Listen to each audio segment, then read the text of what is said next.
Menjelang libur panjang, Bupati Bogor meminta bagi para pemilik villa yang berada di kawasan Puncak Kabupaten Bogor untuk tidak menyewakannya kepada orang lain. Selain itu, bagi para wisatawan yang ingin berlibur ke puncak diminta untuk menahan diri dengan tidak berpergian ke kawasan puncak dan mengisi waktu liburan di rumah saja. Jangan sampai datang berbondong-bondong ke puncak dan menjadi penyebaran klaster baru COVID-19.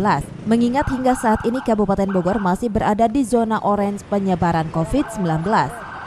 Semuanya harus ngerem ya, tidak hanya pemerintah tapi masyarakat juga harus benar-benar membantu untuk supaya tidak terjadi lagi klaster atau penularan positif di masa libur panjang ini. Sebaiknya hal yang paling baik adalah tidak melakukan keluar rumah atau melakukan pariwisata ataupun kemanapun ya untuk bersenang-senang. Saya pikir ini bukan saatnya. Jadi saya menghimbau kepada masyarakat untuk tetap tinggal di rumah walaupun libur panjang, lakukan hal-hal yang positif di rumah. Karena yang repot juga kita juga, kami juga.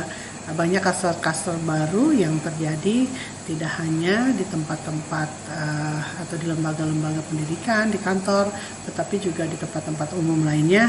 Ini juga banyak terjadi penularan. Jadi saya pikir ngerem ini bukan hanya tugas pemerintah, tetapi ngerem ini juga tugas masyarakat. Dari Cibinong, Kabupaten Bogor, Edi Junaidi melaporkan.